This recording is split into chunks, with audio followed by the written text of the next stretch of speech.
প্রিয় ছাত্রছাত্রী, তোমাদের যারা উচ্চ মাধ্যমিক পাশ করেছো, কলেজে ভর্তির ফর্ম তাদের ফিল আপ করা শুরু হয়েছে। স্ক্রিনের সামনে আমি দেখতে পাচ্ছি।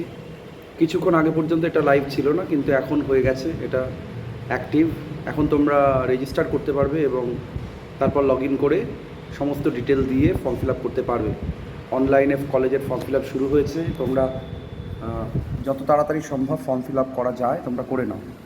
আমি তোমাদের দেখিয়ে দিচ্ছি প্রথমে পোর্টালটা কেমন আছে, তারপরে তোমরা দেখো কীভাবে রেজিস্টার হবে, কীভাবে তারপর তোমরা ফর্ম ফিল আপ করবে সেটা দেখতে পাবে। দেখতে পাচ্ছ যে এরকম একটা স্ক্রিন দেখা যাবে। তারপরে ওখানে লেখা আছে স্টুডেন্ট লগ ইন আর আছে রেজিস্টার নাও।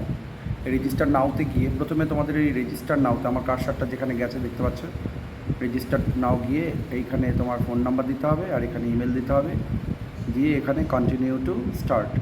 যদি নিজে নিজে করতে পারো ভালো, নইলে এটা গিয়ে তোমরা প্রথমে কোনো ক্যাফেতে গিয়ে করবে, তারপর আস্তে আস্তে এইটা দিলে পরের স্টেপে যেতে পারবে। নাম্বার দিয়ে এবং আমি একটা ইমেল দিয়ে লগ ইন করেছি।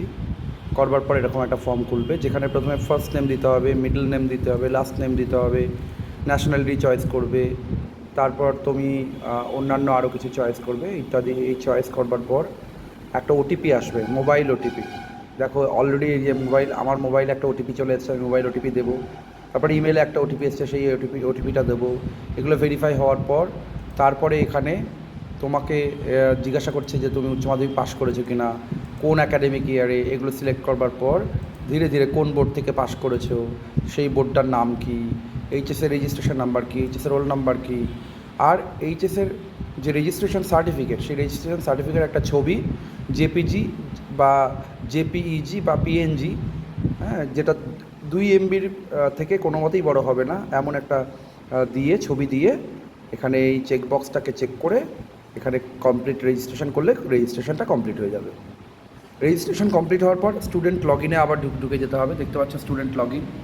এই স্টুডেন্ট লগ ইনে গিয়ে তারপর তোমরা তোমাদের পুরো ফর্ম আবার ফিল আপ করবে, এবং সেক্ষেত্রে তোমাদের সার্টিফিকেটের জেরক্স, তোমাদের মার্কশিটের যে ছবি, সার্টিফিকেটের ছবি, অ্যাডমিট কার্ডের ছবি, আধার কার্ডের ছবি, ব্যাঙ্ক অ্যাকাউন্ট ডিটেল ইত্যাদি যাবতীয় দিয়ে ফর্ম সাবমিট করতে হবে। বিগত বছরগুলির মতন এবছরেও একসাথে অনেকগুলি চয়েস দিয়ে তুমি একসাথে একটা ফর্ম ফিল আপ করতে পারবে। আপাতত এইটুকুই। যদি কোনো প্রয়োজন হয় আমাকে ফোন করো তোমরা, আমি কমেন্ট বক্সে তোমাদের আমার ফোন নাম্বার দিয়ে দেবো।